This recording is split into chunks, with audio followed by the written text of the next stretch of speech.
안녕하세요. 김프로 김동환입니다. 저희 3프로TV와 US닥이 글로벌 주식 투자 전문가 자격증 시험을 이번에 만들었는데요. 점점 그 중요성이 커지죠. 해외 투자에 대한 지식과 능력을 검증하는 글로벌 주식 투자 전문가 자격증. 금융위원회에 정식으로 등록된 민간 자격증으로서요. 올해 벌써 4번째 시험을 치르게 됐는데요. 지금까지 총 200여 분이 이 자격증을 취득하셔서 이 치열한 금융시장에서 글로벌 투자 전문가로 활발하게 활동하고 계시죠. 여러분들도 이 자격증과 함께 여러분들의 꿈에 한 발 더 다가가 보시죠. 응시하고 싶은 분은요, 미주미.co.kr로 접속해 보시면 되겠습니다. 월스트리트 모닝 브리핑 함께하고 있는 시각 6시 42분 지나가고 있습니다. 자, 이번에 신청 인터뷰 바로 이어보도록 하죠. 연세대학교 국제학대학원의 이남우 교수 함께합니다. 교수님 어서 오세요. 네, 안녕하세요. 네, 반갑습니다. 우리 교수님을 뵙고 싶어서 금요일만 또 오시는 분도 계시네요. 아마 뭐 매일 들어오시겠죠. 근데 이제 오늘 아침에 그렇게 적어주신 것 같습니다, 댓글을. 자, 어쨌든 이제 우리 교수님을 기다리시는 분들을 위해서 오늘도 또 열심히 자료를 준비해 주셨잖아요. 어떤 이야기를 해볼까요? 그러니까 제가 준비한 것은 이제 세 가지인데 아까 네. 그 말씀하신 그 세인트루이스 그 연준의 이제 제임스 블러드 이제 그분이 말씀하신 게 그 기준금리가 최소한 5에서 7% 정도까지 가야지 우리가 이제 그 어느 정도 목표를 통화 정책에 달성을 해서 이제 인플레를 잡을 수 있다. 이제 목표가 이제 2%니까 그래서 지금 이제 4%니까 지금 이제 그 기준금리가 4%니까 조금 약간 사람들이 놀란 것 같기는 해요. 근데 이제 제가 좀 이따 말씀을 드리겠지만 하여간 이게 주가가 너무 많이 오르면 그러는지 하여간 너무 금융시장이 좀 안일하게 마음이 좀 이렇게 편안하게 인플레에 관해서 너무 안일하게 생각을 하고 연준이 바로 조만간 그 중립적인 정책으로 그 선회할 것 같이 이제 안일하게 생각을 하면 그거에 대한 경고 시그널을 계속 날리기 때문에 우리가 뭐 그런 정도로 한번 이해하면 될 것 같습니다. 네. 지금 연준이 시장이 반등하는 것을 굉장히 탐탁치 않게 보고 있기 때문에 지금 약간 찬물을 살짝씩 너무 뜨거우니까 이제 찬물을 살짝씩 끼얹는 그런 발언들이 계속 이어지고 있는 것 같습니다. 그러니까 제가 이제 세 가지 준비한 토픽 중에 이제 두 번째가 그거예요. 지금 이제 3,500에서 4,000까지 한 15% 열심히 S&P 기준으로 달려왔는데 우리가 여기서는 좀 힘이 붙이는 게 아닌가. 이제 가장 큰 것은 그 밸류에이션 이제 퍼가 한 18배쯤 되고 그다음에 이제 다른 거는 제가 항상 매크로 데이터도 우리가 좀 참고를 하는 게 중요하지만 결국 그 마이크로 레벨에서 기업들이 어떻게 움직이고 CEO들이 무슨 생각을 하는가 이제 그런 걸 보면 기업들이 투자는 여전히 많이 합니다. 설비 투자, R&D 꾸준히 하고 배당도 최소한 그 약속한 배당을 지켜서 조금씩은 배당을 늘리는데 3분기부터 자사주 매입 급격하게 줄여서 아마 기업 CEO들은 내년 전망을 상당히 좀 만만치 않게 불확실성이 많다고 보는 것 같고 오늘도 보면 메이시나 콜 그러니까 회사들이 실적 발표할 때 상당히 그 소비자들이 지금 건전하지만 재무 상태가 양호하지만 연말에 소비가 어느 정도 왕성할지는 잘 모르겠다. 그래서 이제 상당히 CEO들이 조금 내년에 대해서는 불안한 마음이 많은 것 같고 그다음에 이제 자사주 매입을 줄였다는 얘기는 자기네 주식이 이렇게 저평가되었다고 생각을 안 한다는 그런 시그널일 수 있어요. 왜냐하면 버크셔 해더웨이가 항상 자사주를 많이 사는 그 시점은 자기가 자기 회사 주식이 저평가됐다고 느낄 때 공격적으로 자사주 매입을 생각하는데 거꾸로 자사주 매입이 둔화가 됐다는 것은 CEO들이 우리 회사 주가가 이 정도면 좀 많이 올라와서 저평가가 된 것은 아니다. 그렇게 생각할 수도 있어요. 그래서 이제 그 얘기를 하고 먼저 제일 첫 번째는 이제 그저께 발표된 그 10월 미국 소매 판매가 생각보다 많이 강했는데 뭐 경기 침체가 지금 된다고 계속 미국에서는 걱정한다는데 어떻게 한 달 사이에 소매 판매가 1.3%씩 늘어나나 이제 그것을 제가 좀 설명을 드릴게요. 또 이번 주에 특히 소매 리테일 회사들 실적 발표가 많으니까 그다음에 이제 마지막은 월마트가 실적을 그저께 발표를 했는데 제가 이제 좀 공부를 요즘 열심히 하자. 이제 매크로에 너무 휘달리고 매크로 뉴스에 좀 관심을 갖는 건 맞지만 네. 결국 기업을 좀 공부해야 되는데 월마트 실적을 중심으로 ROE를 좀 분석을 하고 이런 기업들은 뭐를 봐야 되냐. 근데 이런 회사는 엄청나게 좋은 회사인데 실제 영업이익률은 그러니까 회사의 마진은 한 2, 3%밖에 안 돼요. 근데 이제 회전을 높게 그러니까 이제 턴오버가 높은 비즈니스예요. 이 회사의 이제 장점, 코스코도 마찬가지고 그런 얘기를 좀 드리겠습니다. 네. 자, 그러면 첫 번째로는 경제는 굿뉴스지만 증시 항상 배드 뉴스인. 그렇죠. 지금 참 독특한 상황인데 그쵸. 경제 뉴스가 너무 좋으면 증시는 걱정을 하고 실제 그래서 이제 10월 소매 판매가 1.3% 전월 대비 상승을 해서 야 이거 너무 경기가 좋은 거 아니야? 그래서 이제 어제 이틀 동안 주가가 계속 많이 빠졌죠. 그래서 이제 시장은 그래도 상당히 높을 걸로 예상을 했습니다. 1% 증가할 걸로 예상을 했는데 실제 결과는 1.3% 증가. 그다음에 이제 우리가 보통 얘기하는 빅티켓 아이템, 아주 내구재 중에 제일 덩치가 큰 자동차를 빼고 소매 판매를 봐도 1.3% 증가했는데 그것은 이제 원래 컨센서스 예상은 한 0.5% 상승. 그러니까 생각보다 진짜 좋았어요. 그래서 이제 강세의 요인이 좀 있었습니다. 그래서 이제 그 10월에 아마존이 프라임데이를 좀 그 개최를 했어요. 왜냐하면 보통은 추수감사절 때 이제 매출이 많이 발생되는데 그 전에 작년에 이제 10월에 매출이 되게 좋아갖고 올해 좀 주춤하니까 프라임데이를 열어서 11월에 매출이 발생됐게 좀 앞으로 땡겨진 그런 면이 있고 그다음에 이제 캘리포니아 주가 휘발유 리베이트를 할인을 했다고 그럽니다. 그래서 이제 가솔린 판매가 많았고 그래서 이러한 하여간 특수 요인이 있었는데 그래도 한 달에 1.3%였으니까 이건 이제 명목이거든요. 아마 이제 저희 청취자분들도 어떤 데이터는 실질로 발표를 하고 어떤 거는 명목을 하고 어떤 거는 왜 전년 동기 대비고 어떤 건 전월인가 헷갈릴 것 그쵸, 같아요. 너무 그래서 복잡해요. 이제 요것은 소매 판매는 명목으로 인플레이션을 차감 안 한, 그러니까 있는 그대로 이제 발표를 하는 거고, 그러니까 기업 데이터랑 그대로 비교를 할 수 있습니다. 그리고 요게 전월 대비니까 우리가 연율화 11로 곱하면 거의 한 15%에 달하는, 그러니까 성장이 되게 높은 거죠.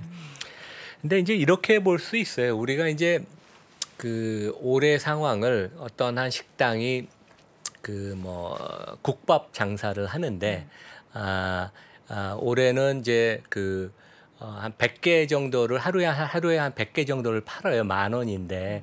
근데 이제 그 다음에는 팔기는 99개를 팔았는데 값을 10,000원에서 11,000원으로 올리면 실제 매상은 한 10% 늘었잖아요. 근데 판매 개수는 준 거니까. 근데 우리가 보통 얘기하는 실질 경제 성장률 그런 데이터는 인플레이션이 차감인 거니까 실제 국밥이 한 개가 감소한 그러니까 이제 100개 팔던 게 99개로 감소한 것이고 우리가 보통 이거 조금 전에 본 그 리테일 소매 데이터나 기업들 데이터는 인플레이션이 다 매출 기준이니까 국밥 가격은 10% 정도 올렸으면 매상이 한 10% 늘었으니까 이제 그렇습니다. 그래서 우리가 기업들 데이터는 이따 월마트도 얘기했지만 매출이 한 8, 9% 증가했어요. 그래서 기업들 데이터는 가격 인상을 올해 많이 해서 좋게 나오지만 그 실질 경제 성장률은 인플레이션을 차감한 거기 때문에 아까 얘기한 것처럼 국밥 판매가 한 개 준 것처럼 그러니까 올해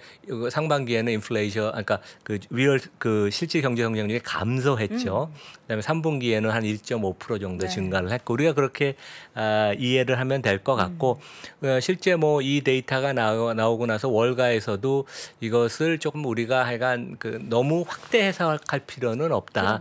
많은 부분은 기업들이 제품 가격을 많이 올려서 이제 그런 부분이 있고 그다음에 이제 점차 제품 가격 상승에 대해서 고객들의 저항이 많아지니까 그래서 이제 앞으로는 상당히 좀 둔화가 되지 않을까. 그래서 이제 그 실제 최근에 보면 저축률이 많이 그 가게들이 하락을 했고 개별 기업들 그 커멘트들 보면 그러니까 월마트나 그 타겟 같은데 CEO들이 얘기한 게 consumers are trading down. 그러니까 이제 좀 그 고가 물건을 사다가 최근에 좀 상당히 그 불확실성이 많아지면서 회사 내 PB 브랜드 조금 싼 물건으로 좀 내려와서 좀 비슷한 퀄리티의 저가 물건을 사는 쪽으로 좀 내려간다고 그러거든요. 이런 것을 감안하면 4분기부터 내년 상반기에는 소비가 점차 이제 둔화가 되지 않을까. 그래서 어떻게 보면 이것은 연준이 원하던 완만한 경제 하강 국면으로 우리가 들어가고 있다. 그래서 큰 그림은 제 생각에는 아까 제임스 블러드 총재가 좀 우리한테 겁을 주긴 했지만 그래도 큰 그림은 연준이 원하는 대로 경기 침체로 급격하게 가진 않고 완만한 경제 성장률이 둔화가 되는 그런 국면으로 가는 그런 큰 그림은 지금 괜찮아 보입니다. 네. 예. 지금 소매 판매가 늘어난 게 뭐 여전히 미국 국민들 지금 인플레이션 상황에서도 지갑 잘 연다라고 표면적으로 보기보다는 우리 교수님께서 해장국집 얘기해 주신 것처럼 처음에는 해장국집이 가격을 올려도 내가 정말 좋아하는 맛있는 맛이기 때문에 먹긴 하는데 가게 경제가 점점 어려워지면 어려울수록 그냥 집에서 콩나물국이나 먹자 이런 사람들이 늘어나면 결국에는 수개월 지난 후에는 데이터로도 이 소매 판매가 꺾이는 모습들이 나타날 것이다라는 거죠. 저보다 네. 더 설명을 잘해 주셨네요. 감사합니다. 갑자기 콩나물국밥이 먹고 싶어지는데. 자, 여기에서 지금 최근에 우리 이남훈 교수님께서 맞아요. 이 영상을 올려주셨잖아요. 주가 반등이 보이긴 했는데. 그러니까 이제 제가 제 유튜브에서 찍어서 이제 화요일 날인가 월요일 날 올렸던 영상인데 이제 미국 주가가 이제 급반등을 했잖아요. 지금 뭐 한 15% 단기적으로 올랐으니까 15%면 되게 많이 오른 거예요. 왜냐하면 그렇죠. 미국 주가가 100년 동안 좋다 그래도 1년에 한 10%, 한 8, 9% 오르고 1, 2% 배당을 주는 게 정상인데 한두 달 사이에 15% 올랐으면 많이 올랐죠. 근데 저는 여기까지가 일단은 단기 상승은 좀 그친 것이 아닌가. 그렇다고 뭐 제 생각에는 주가가 우리가 한 두세 달 전만 해도 일부 월가 전문가들은 3,200, 3,100까지 내려간다고 많이 얘기를 했는데 그렇게까지 내려가진 않고 하여간 일단 4천의 큰 벽에 부딪혀서 조정 국면으로 좀 들어간다고 저는 생각을 하는데 가장 큰 이유는 기업들의 그 지출 패턴 그다음에 CEO들의 생각을 보면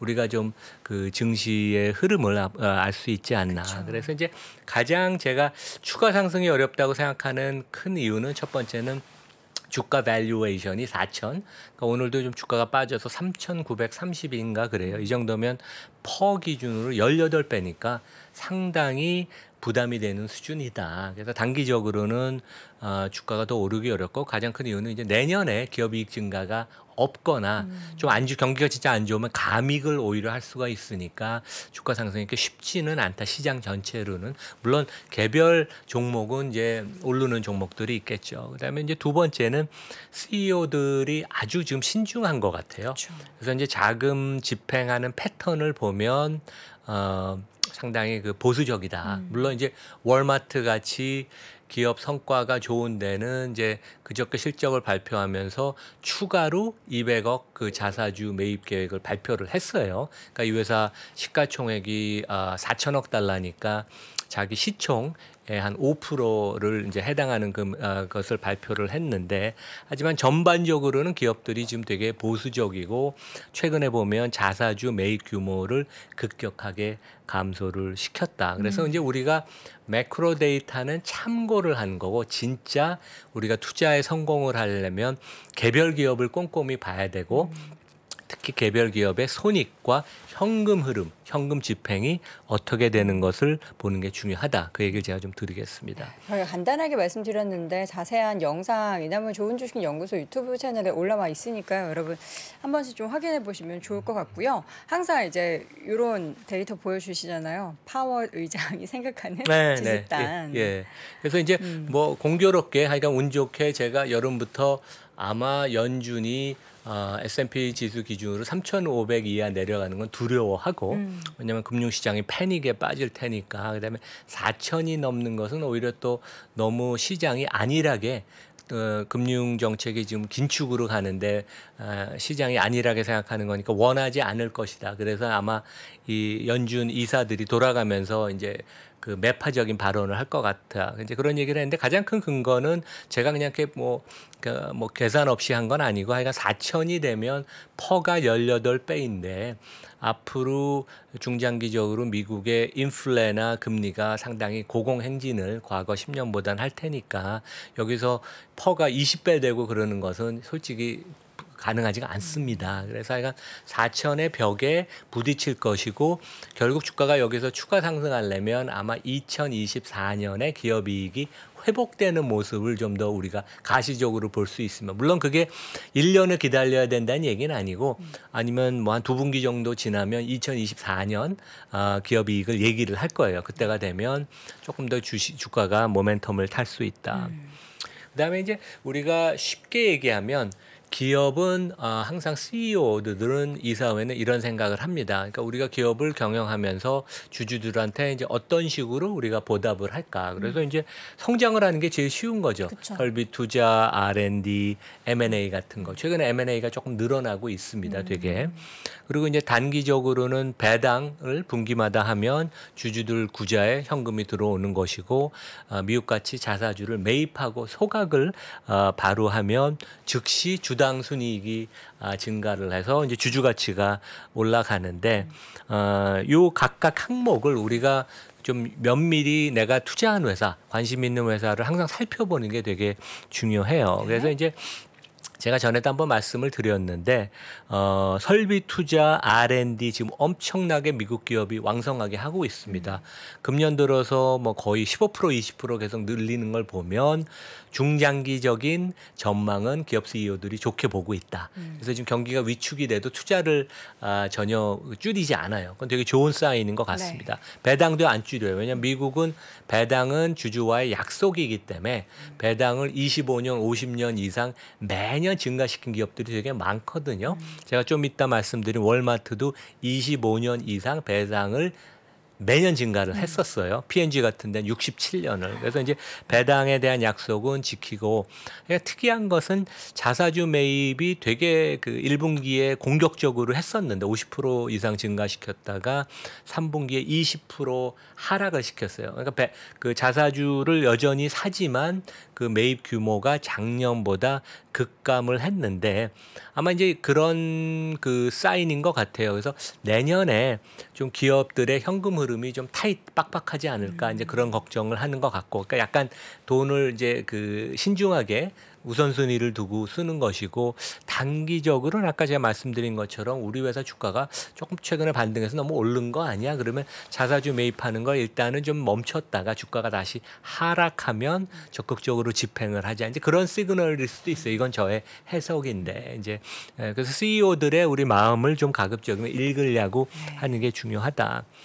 그리고 이제 다음 페이지는 이제 고만에서 그 이제 전망을 한 것인데 뭐 이것이 뭐 꼭 맞는다는 얘기는 아니에요. 근데 이제 중요한 포인트는 내년에 경기 침체가 있든 아니면 경기 침체에 거의 준하는 경기 위축이 있든 과거에 경기 침체가 되면 기업들은 어디에 일단 그 현금 집행의 우선순위를 뒀냐. 첫 번째는 R&D. R&D는 하여간 절대로 놓지를 않습니다. 한국도 뭐 삼성전자 같은데 R&D를 절대로 놓지는 않죠. 그다음에 배당. 이 두 가지는 최우선 순위고 세 번째는 설비 투자. 그러니까 R&D 배당을 주고 나서 하여간 설비 투자는 여력이 있으면 더 증가를 시키고. 근데 지금은 설비 투자를 계속 증가를 시키고 있습니다. 그다음에 이제 마지막으로 진짜 돈이 남으면 자사주랑 이제 M&A를 현금으로 집행을 하는데 하여간 자사주를 줄인 것은 3분기에 상당히 우리가 주목할 만한 것이고 4분기 데이터가 이제 뭐 내년 초가 되면 이제 나올 텐데 그때도 자사주를 좀 그 매입을 위축시키고 적극적으로 안 하는지는 우리가 약간 두고 볼 만하다. 근데 재미있는 사실은 자사주 매입이 감소를 해도 미국에서 이제 주식 수급에서 가장 큰 주식을 사는 그 주체는 기업이에요. 미국은 항상 자사주를 많이 사기 때문에 여전히 올해도 그렇고 내년에도 그렇고 자사주 매입 규모가 줄어들어도 개인 투자가 외국인 기관 연기금이 아니라 기업들이 주식 수요의 가장 큰 그 수요처이다. 근데 그런 거는 미국이 장기적으로 주가가 되게 강할 수 있는 미국 주가가 그 수급이 좋을 수 있는 그런 것을 한국하고 약간 대변은 되죠. 우리나라는 기업들이 자사주를 잘 매입을 그렇게 많이 안 하니까. 예. 그리고 앞서 말씀하셨던 그 주주 환원 부분에 있어서 주가에도 이게 굉장히 좋다. 근데 뭐 애플 대표적으로 봐도 잘하고 있잖아요. 그러니까 과거 한 30년 데이터를 이렇게 보면 기업을 세 가지로 분류를 해서 주주 환원을 많이 하는데 배당, 그다음에 자사주 매입을 많이 하는데 그다음에 두 번째는 투자를 많이 하는데 설비 투자 R&D를 많이 하는데 근데 마지막에는 공격적으로 M&A를 많이 하는데 근데 장기적으로 아니면 최근 2년에도 주가가 꾸준히 계속 좋았던 그룹은 자사주 환원을 그러니까 주주 환원을 제일 많이 하는데 여기는 이제 보면 대표적인 데가 애플, 프록터 앤 갬블, P&G, 커스트코, 그다음에 HP, 워런 버핏이 샀던 HP도 여기 포함이 돼요. 아마 이런 점을 주목하지 않았나 생각이 들고 실제 TSMC도 되게 주주 환원에 적극적입니다. 이제 워런 버핏이 인수한 지분을 산. 그다음에 이제 가장 안 좋은 데는 공격적으로 M&A를 하는데 그래서 우리가 성장의 측면을 봐도 되지만 미국 기업이라는 것은 주주 환원에 적극적이기 때문에 배당과 자사주 매입을 꾸준히 하는데 물론 이제 그런 데들은 이익이 많이 나고 현금 흐름이 좋으니까 가능한 거죠. 이제 그런 기업을 우리가 눈여겨 보고 장기 투자에 성공하려면 여기가 가장 중요하다. 그래서 뭐 애플, P&G, 커스트코 같은 데가 아주 장기적인 투자 성과가 좋죠. 잠깐 앞서서 언급해 주셨던 TSMC 워런 버핏 그 지분 매수를 잠깐 언급해 주셨잖아요. 근데 그 TSMC가 자사주 매입을 적극적으로 그러니까 배당을 적극적으로 준다고요? 그러니까 삼성전자와 TSMC의 가장 큰 이유는 아마 워런 버핏이 TSMC를 고른 가장 큰 이유는 거버넌스예요. 그러니까 그 회사의 이사회 구성을 보나 창업자인 모리스 창의 경영 철학, 그다음에 실제 그 주주를 대하는 30-40년의 역사, 대만 전체로 그렇고 대한민국 삼성전자보다 훨씬 주주 친화적이고 미국의 최고 수준의 기업에 달할 정도로 주주 친화적입니다. 그 옥시드탄 페트롤리움 샀을 때도 이 기업의 매수 이유가 돈 벌면 빚 갚고 주주들한테 그렇게 환원한다. 그렇죠. 이 내용을 이야기했잖아요. 그럼 TSMC도 비슷한 결이 될 수 있겠네요. 워런 버핏이 투자하는 4가지 원칙 중에 세 번째가 경영진이 똑똑해야 되고 and 윤리적 도덕성이 높아야 된다. 근데 그게 뭐냐면 소액 주주, 소수 주주를 우대하고 주주 친화적이어야 된다는 건데 워런 버핏이 투자한 기업의 거의 대부분들은 애플, 코카콜라 다 주주 친화적입니다. 되게 아마 TSMC도 그런 면에 있어서 당연히 반도체 회사지만 남다른 그런 모습을 보여서 우리가 에너지주 옥시드탄 페트롤리움 샀을 때 국제유가 더 유가가 올라갈 거라고 생각해서 샀을 것이다라는 것과 TSMC 샀을 때 반도체 업황이 이제 다시 돌아설 것이다 이런 쪽으로 생각한 산업적으로 생각하는 게 아니라 기업의 자체에 뭔가 그런 거버넌스 이슈를 비롯한 이제 뭔가 내부적인 것에 더 집중해서 투자를 한 것이군요. 그러니까 TSMC는 과거 데이터를 보면 이게 60-70%를 항상 배당을 했었습니다. 최근엔 투자를 많이 해서 조금 늦추긴 했는데 그래서 상당히 그런 면에 있어서는 주주를 대하는 게 틀리다 우리랑. 알겠습니다. 자, 월마트 실적 발표 내용을 좀 그럼 분석해 보도록 하죠. 그러니까 월마트 실적이 아주 뭐 좋게 발표가 됐고요. 이제 다음으로 넘어가면 이제 제가 전에 뭐 스타벅스 얘기할 때도 그렇지만 동일 점포 매출 증가율. 그러니까 이제 새로 연대 아니면 문 닫은 데를 빼고 1년 이상 운영한 회사의 운영한 그 점포의 매출 증가율. 그러니까 이 리테일 소매업체를 보는 가장 기본적인 건데 이게 8% 이상 올랐어요. 그래서 물론 물건 가격을 인플레니까 올린 측면도 있지만 트래픽 그러니까 고객들이 한 2-3% 증가했다. 그러니까 그런 면에 있어서는 질적인 부분도 되게 좋은 거고 여기도 진짜 그 좋은 회사인 게 주주 측면에 있어서는 이미 금년에 133억 달러를 주주 환원을 했고 그다음에 이제 추가로 실적이 좋아서 상향 조정 가이던스를 하기도 했지만 200억 달러 한국 돈으로 거의 뭐 한 29조 원, 30조 원의 추가적인 자사주 매입을 이사회가 승인을 했다. 그러니까 이제 미국은 기본적으로 경영진이나 이사회가 이것은 우리 회사는 주주의 회사지. 여기는 50% 지분 이상을 가진 월튼 패밀리라는 대주주가 있지만 주주 환원이 아주 기본이고 그것이 이제 회사의 모든 거에 주안점이다. 이제 그게 우리랑 좀 차이가 나죠. 근데 이제 월마트는 재밌는 게 ESG 관점에서는 엄청나게 비난을 받아요. 그래서 이제 미국 사람들 대부분 월마트 가서 쇼핑을 하지만 우리 동네에는 들어오지를 원하지 않아요. 왜냐하면 로컬 상권이 다 무너지니까. 그리고 실제 노지스라고 세계에서 제일 큰 국부 펀드는 구체적으로 월마트를 딱 찍어서 우리는 이 회사와 같은 기업을 안 산다. 왜냐하면 그 비윤리적으로 인권을 유린을 하고 너무 저임을 지급해서 근무 환경도 안 좋고 이제 그럴 정도로 ESG 이건 S죠. S 관점에서 이제 비난을 많이 받지만 이 회사는 주주에 대한 환원, 주주 중심의 경영을 해요. 그래서 너무 주주 중심이기 때문에 E와 S를 좀 간과한다는 그런 비난을 받지만 그래서 이제 이런 회사가 이렇게 잘 되는 가장 큰 이유는 월마트나 커스코나 비즈니스 모델이 똑같습니다. 우리가 보통 얘기하는 ROE, 자기 자본 수익률을 이제 분해 그 세 가지를 쪼갤 수 있는데 이 회사는 순이익률이 커스코를 보면 2.4%밖에 안 돼요. 그러니까 보통 우리가 마진이 한 10%는 돼야지 좋은 회사라고 하는데 2.4%께 안 되는데 이 회사는 회전율이 높아요. 그러니까 한 점포를 해서 한 회사에서 그 올리는 매출액이 3.3배. 그러니까 이게 보통 1배만 되면 되게 좋은 회사라고 해요. 근데 3.3배니까 엄청나게 턴오버가 높은 거죠. 근데 이게 3.3배인데 카카오는 제가 전에 계산해 보니까 0.25배더라고요.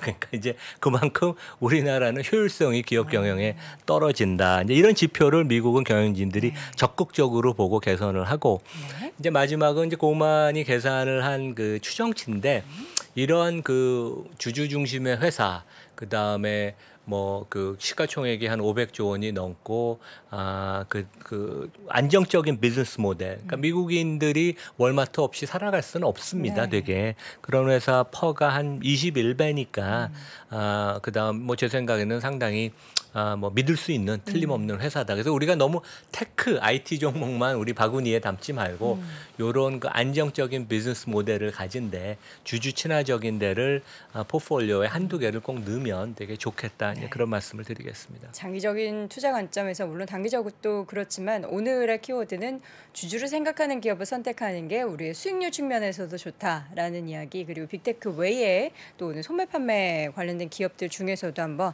그 세부적인 내용을 확인해 봤습니다. 자, 오늘도 투자에 또 도움이 되시길 바라겠고요. 오늘 심층 인터뷰 이 시간 연세대학교 국제학대학원의 이남우 교수 함께했습니다. 교수님 고맙습니다. 네, 감사합니다. 21년도 해외 주식 거래 대금 1위. 키움증권이 미국 주식이 처음이라면 $40 드려요. 차세대 국내 해외 통합 MTS 영웅문의 스샵 출시 기념. 지금 바로 영웅문의 스샵을 다운받아 $40 받아가세요. 해외 주식은 원금 손실 발생이 가능하며 그 결과는 투자자에게 귀속되오니 유의해주세요.